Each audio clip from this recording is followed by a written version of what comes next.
దానికి వాళ్ళ దగ్గర జవాబు లేదు. దానికి జవాబు లేదు వాళ్ళకు. అసలు జవహర్లాల్ నెహ్రూ గారి టార్గెట్ ఏంటి ఇప్పుడు? అసలు ఎందుకు అసలు అది ఏంది అసలు అది?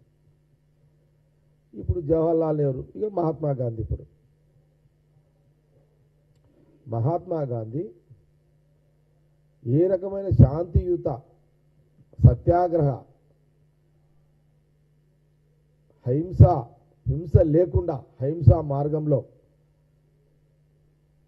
దేశ ప్రజలకు ఎక్కడ ప్రాణాలు పోకుండా, దేశ ప్రజలు బలిగాకుండా, దేశ ప్రజల కుటుంబాలు బలిగాకుండా,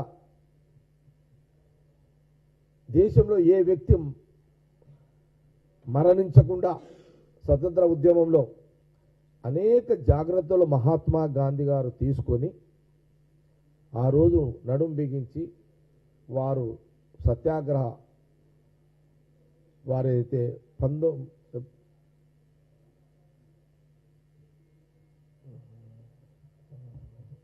వారు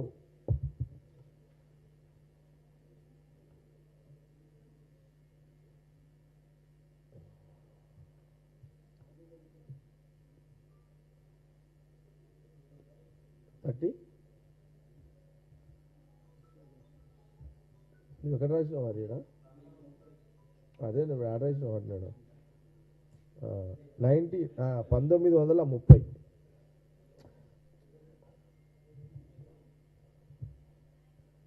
అప్పుడు మనం బుట్టలేం కాదు, కొంత కన్ఫ్యూజ్ అవుతుంటాయి డేట్లు చూసుకొని చెప్పాలి కదా. పుడితేనేమో తక్కువ అని తెలుస్తుంది మనకంత. అప్పుడు నేను పుట్టలేదు, మోడీ పుట్టలేదు. అప్పుడు మోడీ పుట్టిండా అప్పుడు? అమిత్ షా కూడా పుట్టిండు అప్పుడు ఏమన్నా? 1930లో పుట్టిరు ఎవరెవరు 1930లో ఎవరు పుట్టిరు అసలు? 1930లో మోడీ గారు ఏమైనా పుట్టిండా? అమిత్ షా ఏమైనా పుట్టిండా? అంత డీటెయిల్ పుట్టిండా? పుట్టలేడు కదా.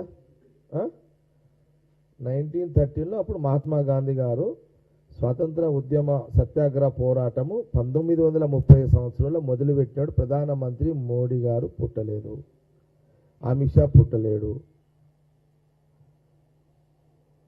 ఇప్పుడు పుట్టనోళ్ళు మహాత్మా గాంధీని ఇప్పుడు జవహర్లాల్ నెహ్రూ విమర్శిస్తున్నారు పార్లమెంట్లో.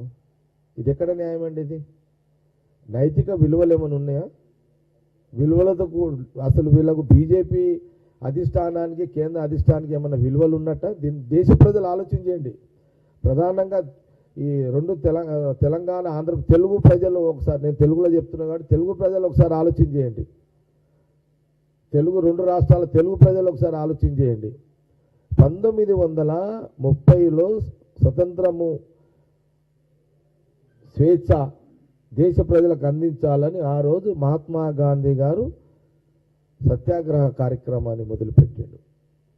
ఆ రోజు పుట్టని మోడీ గారు, ఆ రోజు పుట్టని అమిత్ షా గారు ఈ రోజు మహాత్మా గాంధీ గారి గురించి, జవహర్లాల్ నెహ్రూ గారి గురించి మాట్లాడుతున్నారు అని అంటే ఇది న్యాయమా?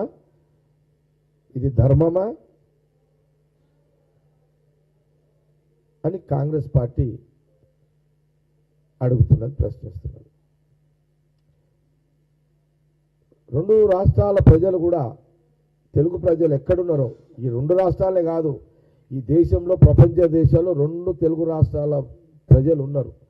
ఎక్కడున్నా సరే, ఏ దేశంలో సరే, నేను ఈ మీడియా ద్వారా ఎవరైనా చూసినట్టయితే దీన్ని మీరు ఒకసారి ఆలోచన చేయాలని నేను